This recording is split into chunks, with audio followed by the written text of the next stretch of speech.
Good evening, everybody.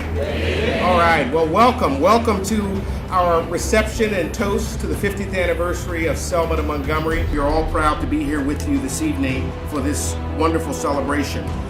So I'm very pleased to be here, and let me just suggest that as we look at 50 years, it's almost hard to believe that half a century has passed.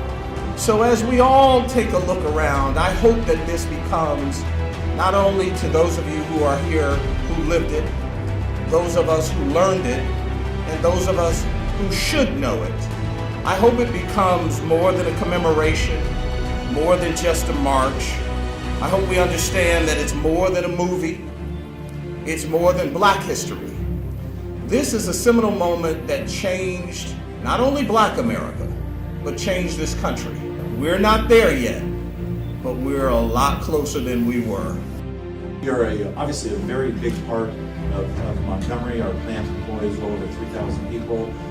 The marriage between Montgomery and Hyundai has been a wonderful one, and we wanted to participate in the celebration of the 50-year anniversary. And this is our way of doing it. And we couldn't think of a better place to do it, to relish in the history of the Rosa Parks Museum and Library. And the change goes on slowly, and it's really important to understand that. It has a lot of implications for the future as we continue to move forward. So we wanted to recognize their hospitality, and we wanted them to provide them for a check of $10,000. And what that's going to allow them to do is open up the museum for free tomorrow to further the education of anybody that's around them. We want to provide greater access to everybody. That's our way of helping the community again, and it's our way of saying thank you.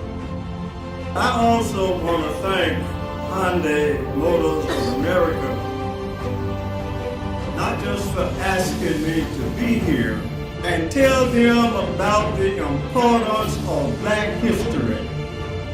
That's a far cry from what happened 60 years ago when I started practicing law.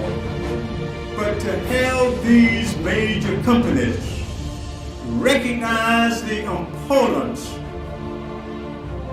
of recognizing the contributions that everybody has made, I think that's very important. No one has a right to do less than their best. And many of us are under developing our potential. So I'm concerned about this issue. But why don't we have at every high school graduation, kids 18 years old age coming across the stage, Pluma in one hand, Willie Carr in the other. There's no George Wallace to stop us. There's nothing to stop us. Every high school student 18 that will be is eligible to have as a part of their basic kind of bar mitzvah ritual. Vote card and Pluma. If they don't, they've not been taught basic civics. I want all of you to enjoy this weekend, but you know, it's more than just a weekend celebration or commemoration, if you will. It really is about recommitting ourselves to the ideals that those marchers marched for, right? They marched for the right for all of us as Americans to vote. And I think that the best tribute we can all give them is by remembering to vote in every single election. We're living in times where if we come here to Selma and only commemorate and celebrate without a commitment to continue, then this time we spend here will not have been as purposeful as it should be.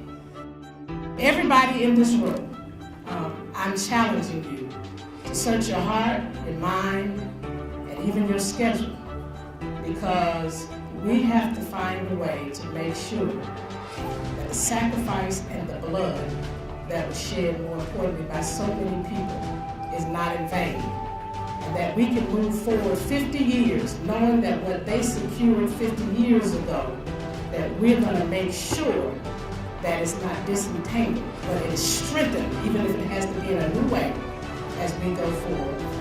And we pledge ourselves this day, in this Jubilee year, to say we've come too far by faith, and we ain't gonna let nobody turn us around. And so I say thank you to Hyundai, to Dave, and to Safar and Mr. Kent Lee. Keep on keeping on. Economic empowerment and voting is the only way that we're going to move this nation forward.